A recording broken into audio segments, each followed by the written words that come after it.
Hello there, how are ya? Welcome back to How I Did It. Well, this week I had to order and get installed the front track bar on my 2008 Jeep.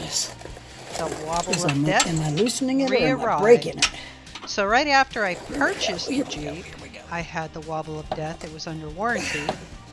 But at 110 plus thousand miles, it's up to me. So I opted to go ahead and attempt to do this myself. There we go. Watched a couple of videos on it, talked to a couple of friends. It's these two front bolts and nuts technically. The hardest one is on the driver's side, and it did not help that I did not have a box end wrench or any kind of an impact driver. So getting this broke free was quite a task. The passenger side, however, the nut has a little wing welded or cast on it.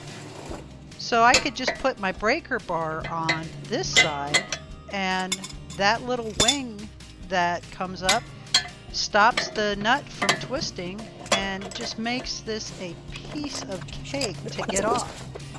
So once I was able to get both bolts off of there, then it was just a matter of getting both the nuts off of there. It was a matter of just pulling the bolts out. There's no weight or anything like this. You don't have to have it jacked up in order to change this out. There is a plastic shroud underneath there that would have made it a whole lot easier if I had pulled that off. But I was afraid that I would end up breaking all my plastic snaps and things, so I just left it alone and wrestled with this. But as you can see, once you get both of the nuts off, pop the bolt out, and this thing just kind of rolls right on out. It's actually pretty darn cool. Right there you can get a good shot of that plastic protective shroud, but like I said, I just didn't want to have to worry about replacing all those little plastic grommets or whatever that were in there. So back to the track bar. I lined it up. I made a point of lining it up with the track bar that I purchased from Rock Auto. Now the thing that I did notice, and I want to just kind of give you a little heads up, things are taking longer, much longer to get here, and things are going up substantially in price. So if you have any maintenance that is coming due on your vehicles or your tractors or whatever, my suggestion is go ahead and get it ordered now or get it purchased now. I think it's going to save you a ton of money in the end, and I think it'll save you a lot of frustration on having to wait for who knows how long for the particular part or supplies that you need to arrive.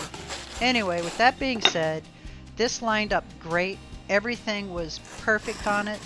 The holes on the old tracking bar were only wallowed out just a smidge. There was a little bit of play.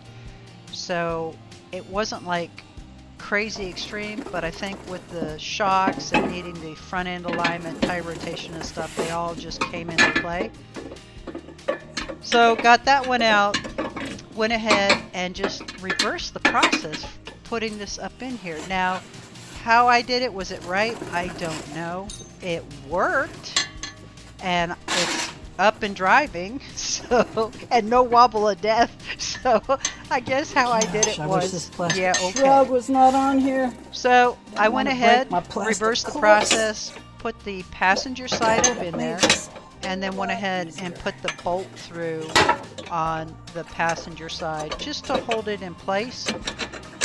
And then I went ahead and scooted on over to the driver's side. Now on the driver's side, I fed the bolt through the back side coming to the front this time. I think Jeeps are famous for having this happen, so in the future this will just make it that much easier for me to work on it if need be. Who knows, maybe another 110,000 miles. I hope, fingers crossed.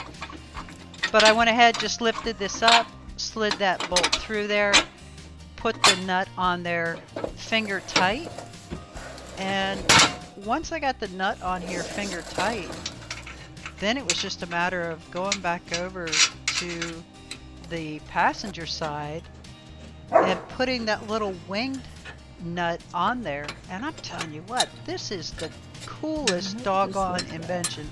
Whoever came up with this, I gotta give them a kudo times 10, because this was just absolutely the neatest thing. Got this on here hand tight, went ahead and put my wrench on there and tightened it down, and then put my breaker bar back on and got it torqued in. That was perfect. Absolutely no issues whatsoever on this side. Let's go back to the driver's side now. Getting that side tight was a pain in the backside. So I ended up having to go to my neighbor and borrow a couple of box wrenches. Well, I need to buy a set of box wrenches, and then I need to get an impact driver. End of discussion. So there it is. It's on. It's up and running. And I want to thank you all for stopping by. Have an absolutely wonderful and blessed day. I'll see you next time on How I Did It.